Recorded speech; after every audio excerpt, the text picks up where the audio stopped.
আসসালামু আলাইকুম ওরহমতুল্লাহি ওবরাকাতু। প্রিয় বন্ধুরা, শবে কদরের বিশেষ দোয়া।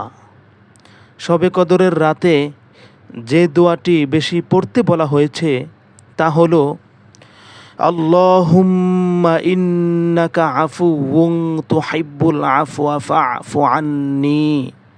অর্থ, হে আল্লাহ, নিশ্চয় আপনি পরম ক্ষমাশীল, আপনি ক্ষমা করতে ভালোবাসেন, তাই আমাকে ক্ষমা করে দিন।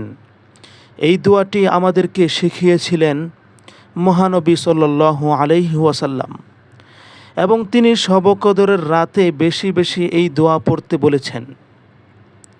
এই রাতে আরও যা করা উত্তম, বেশি বেশি কুরআন তেলাওয়াত করা, নফল নামাজ পড়া, তওবা ও ইস্তেগফার করা, আল্লাহর কাছে দোয়া করা।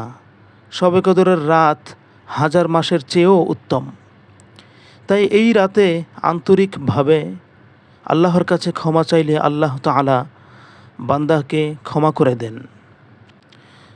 এই রাতে বেশি করে তওবা ও ইস্তেগফার করা, যেমনটা আস্তাগফিরুল্লাহ।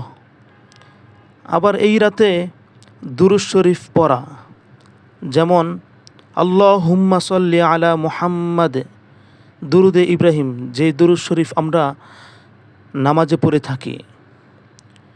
এই রাতে জিকির করা, সুবহানাল্লাহ, আলহামদুলিল্লাহ, আল্লাহু আকবার, লা ইলাহা ইল্লাল্লাহ।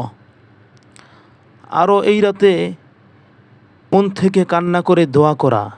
এই রাতে আল্লাহ তাআলার কাছে নিজের গুনাহের মাফ চাওয়া এবং দুনিয়া ও আখিরাতের কল্যাণ চাওয়া খুবই গুরুত্বপূর্ণ। এটা বিশেষ কথা, রমজানের শেষ 10 রাতে, বেজর রাতগুলোতে, যেমনটা 21, 23, 25, 27, 29 কদরের রাত খোঁজার জন্য বেশি ইবাদত করা উত্তম।